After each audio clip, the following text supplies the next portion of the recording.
parti, coup d'envoi dimanche matin de la 12e édition de l'Equiden de Grenoble. Après une année blanche, 2400 coureurs se sont retrouvés sur la presqu'île pour la gagne ou pour le fun. Octobre Rose prend l'art en son sein. Comme chaque année, le projet Vénus avec la Space Junk de Grenoble met en scène une collaboration entre artistes et modèles. Plusieurs expos et 35 œuvres qui seront mises aux enchères. Et puis, la Fondation L'Oréal et l'UNESCO récompensent une jeune chercheuse grenobloise pour ses travaux sur l'infertilité masculine. Marjorie Whitfield, postdoctorante à l'IAB, sera l'invitée de cette édition. Bonsoir à tous, ravi de vous retrouver dans ce JT du lundi 11 octobre 2021, du lundi au vendredi à partir de 18h, l'essentiel de l'actualité du Grand Grenoble. Cosmocité, ce sera le nom du futur centre des sciences de la métropole. Il a été dévoilé ce lundi après-midi par le président Christophe Ferrari. D'après le vote du public, nom choisi par 51% des 3000 votants habitants de l'agglo, parmi une shortlist dans laquelle on retrouvait aussi Pulsar et Microméga. Cosmocité doit ouvrir ses portes fin 2022, début 2023. Leur reportage à découvrir dans le JT très prochainement. Le PGHM a 60 ans. Avant de s'établir à l'aérodrome du Versou, le peloton de gendarmerie de haute montagne est aussi passé par Pont-de-Claix, où sera le futur centre de sciences, et Grenoble. Mais c'est à Échirolles qu'il a donc été créé en 1961. Samedi, c'est au château du Touvet, avec les secouristes, leurs familles et des anciens, que cet anniversaire a été célébré. 6 décennies de secours aux victimes en milieu périlleux, mais pas sans risque. Le 12 septembre dernier, un hélicoptère appelé sur le sauvetage d'un vététiste s'écrasait à Villard-de-Lans, causant la mort d'un mécanicien. La presqu'île de Grenoble, transformée en terrain de course à pied. Dimanche, dans la capitale des Alpes, c'était le retour de l'Equiden, le marathon en relais, qui avait dû déclarer forfait l'an dernier pour cause de Covid-19. Femmes, hommes ou mixtes, 400 équipes au total et 2400 participants. Entre les potes, les collègues de travail, les coureurs en famille, déguisés ou pas, quelques champions s'étaient glissés dans la course. Arthur Glory.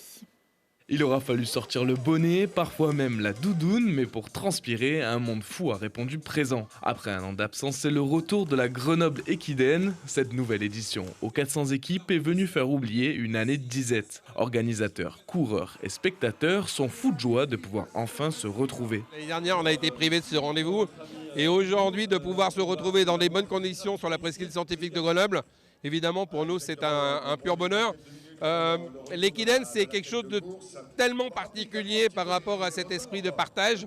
Aujourd'hui, eh bien, il n'y a pas de coureurs qui viennent on ne vient pas pour soi, on vient pour son équipe, que ce soit une équipe d'entreprise, de club, d'association ou autre, ou de copains. Donc voilà, on a besoin d'avoir ces moments de partage. Et là, aujourd'hui, de se retrouver, c'est vraiment super. Rien n'a changé, chaque équipe de 6 personnes, déguisées ou pas, se lance à l'assaut de 6 relais où l'endurance est primordiale. Chacun se motive comme il le peut et à ce jeu, beaucoup sont là pour se lancer un défi. On va faire un score, je pense qu'on peut nous voir parmi les derniers. Ça va être extraordinaire. C'est la première fois qu'on le fait. Un petit peu, ouais, suffisamment pour faire honneur à l'équipe d'amis avec qui je participe aujourd'hui à l'Equiden. C'est très hétérogène l'entraînement, hein. Elle est très entraînée, je ne suis pas du tout entraînée. C'est parti, on s'est dit avec un partenaire que ce serait sympa de faire la course ensemble. Donc moi c'est vrai que là je suis en pleine coupure après les jeux, donc je me suis pas trop préparée. On est allé courir 2-3 fois ensemble et c'était sympa, mais c'est surtout pour l'aventure que je le fais que pour le chrono. J'ai essayé de m'éclater et ça va être chouette. Il suffit alors d'un relais pour que le plaisir revienne. C'était un peu dur parce qu'il y avait des gens très rapides qui étaient un peu à l'arrière, donc le temps que ça s'équilibre un peu. Et globalement, on a trouvé après le rythme de chacun, donc c'était plutôt intéressant. Puis moi, ce que j'aime bien, c'est partir en premier parce qu'on est tous ensemble et ça fait un sentiment de foule qui est intéressant. Et surtout là, avec le Covid et tout, c'est bien de se retrouver un peu ensemble pour le sport. Parce qu'au final, ça fait quasi 2 ans qu'on court tout seul dans la montagne. Et donc là, ça fait plaisir d'être ensemble et je trouve que c'est cool. Ouais. Et pour cette édition, c'est l'AL Échirolles qui l'emporte en 2 heures, 10 minutes et 59 secondes, faisant tomber au passage le record de l'épreuve. Une course folle dans laquelle tout le monde a pu aussi faire le plein de bonne humeur. L'AL Échirolles se qualifie par la même occasion pour le championnat de France d'Equiden. Le reste de l'actualité sportive du week-end en images, c'est avec Lucille Day.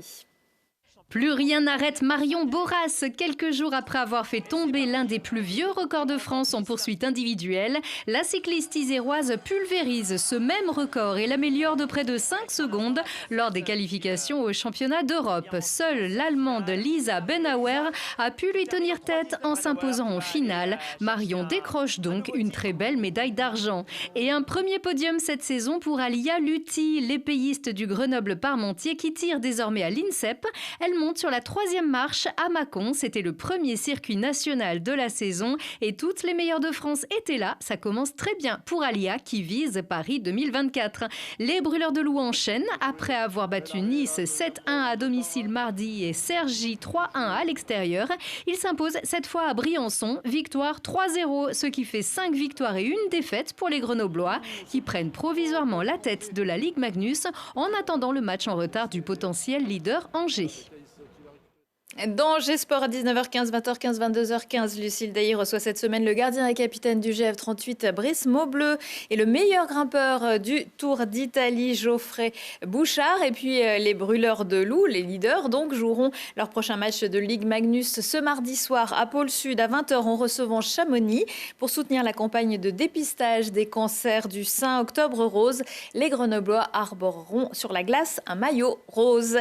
Octobre Rose, c'est aussi l'occasion d'accrocher sur vos murs une belle œuvre d'art grâce au projet Vénus en partenariat avec la Space Junk Grenoble. Comme chaque année, un photoshooting avec des modèles non professionnels et un travail avec une trentaine d'artistes. La thématique cette année, regards intimes à découvrir, notamment dans le hall du groupe hospitalier mutualiste de Grenoble. Lina Badreddine. L'art au service de la prévention du cancer du sein. Selon les estimations, une femme sur 10 aura dans sa vie un cancer du sein. Plus la tumeur est dépistée tôt, plus les chances de guérison sont élevées. Alors, pour sensibiliser, le projet Vénus expose des œuvres d'artistes sur les murs du groupe hospitalier mutualiste. Je voulais une femme guerrière, plutôt une icône mythologique, donc du coup anonyme. D'une part, on parle de Vénus. Vénus, c'est Aphrodite. Le cœur, l'amour, faut pas oublier que justement, un des fils d'Aphrodite, c'est Cupidon. Donc tout ça se retrouve dans l'image, à la fin, avec des petits bouts. Le cancer du sein est le plus fréquent des cancers féminins. 1% des personnes atteintes sont des hommes. Chaque année, 60 000 nouveaux cas sont diagnostiqués. Isabelle l'a été en 2020. J'ai eu un parcours où je ne me suis jamais laissée abattre, en tout cas vis-à-vis de ma famille et des autres.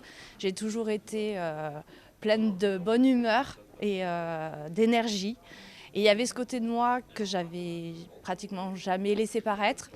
Et le photographe, Thomas, a su capter ce moment bien particulier de questionnement sur moi, sur la vie.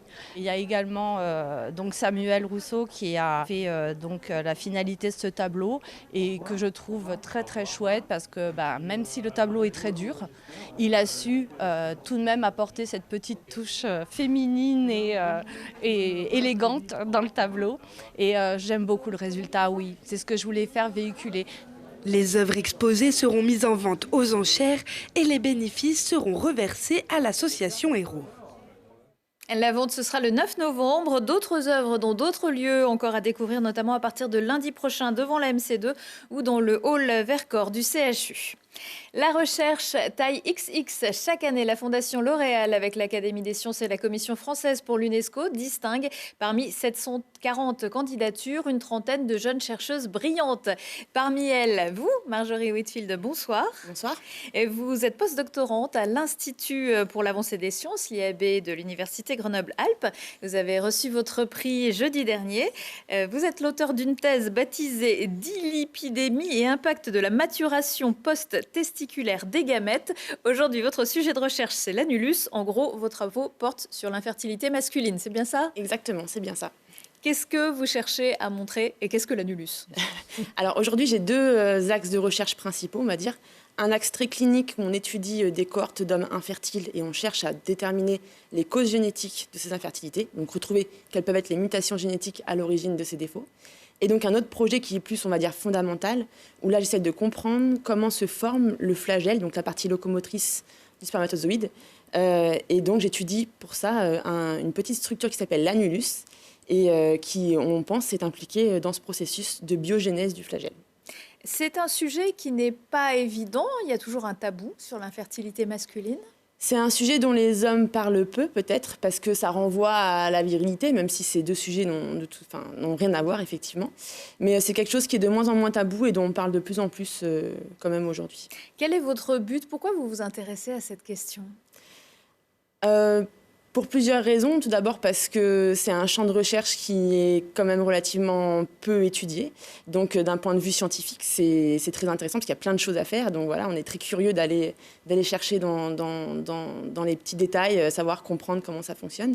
Et puis d'un point de vue plus général, je pense que c'est quelque chose d'intéressant. C'est quelque chose qui est d'actualité. On entend de plus en plus parler de problèmes de fertilité. C'est quelque chose donc qui nous concerne dans la société aujourd'hui. Donc c'est des sujets intéressants à investiguer.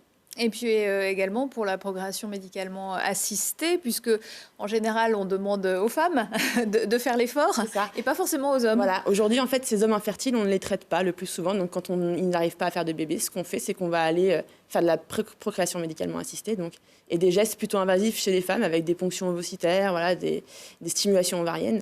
Et même si ces femmes sont fertiles en fait. Et donc comprendre les infertilités chez les hommes pour les traiter, ce serait aussi permettre de diminuer le poids de ces procréations médicalement assistées sur les femmes.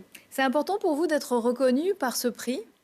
Oui, c'est un prix prestigieux, c'est un prix qui permet de mettre en avant nos recherches, d'en parler au grand public. Et puis, d'un point de vue personnel, c'est aussi quelque chose qui nous permet de progresser dans notre carrière. Donc, c'est intéressant. Et pour les femmes, c'est intéressant? Et pour les femmes, c'est intéressant. Ça permet de mettre en avant des carrières scientifiques féminines, de montrer aux jeunes filles et jeunes femmes que la science n'est pas réservée aux hommes. Et que donc, voilà, il faut se lancer dans ces carrières si elles leur plaisent. Cette bourse que vous venez de recevoir de 20 000 €, qu'est-ce que vous allez en faire? À quoi elle va vous servir?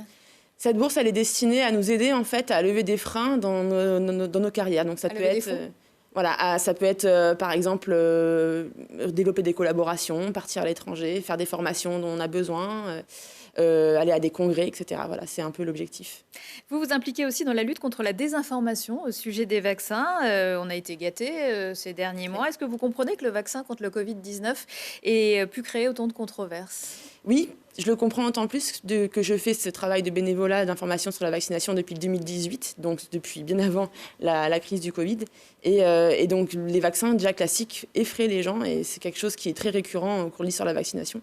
Et donc là, un nouveau vaccin qui vient d'arriver, je comprends que ça fasse peur et c'est pour ça qu'on s'est impliqué à plusieurs scientifiques et citoyens dans l'aide au public pour la compréhension de ces questions. Très intéressante. Merci beaucoup, Marjorie Whitfield. On finit avec une petite idée de sortie. Bertrand et Sylvie, Sylvie et Bertrand s'aiment. De l'amour fou à l'amour flou. La compagnie Telle Quelle présente mardi soir le spectacle créé en mai dernier lors d'une résidence au Lossy de JR. Il y est question de l'âge, celui où on ne croit plus en l'amour fou et qu'après l'amour, toujours, c'est surtout la solitude à deux. Mais la vie de tempête n'est pas loin.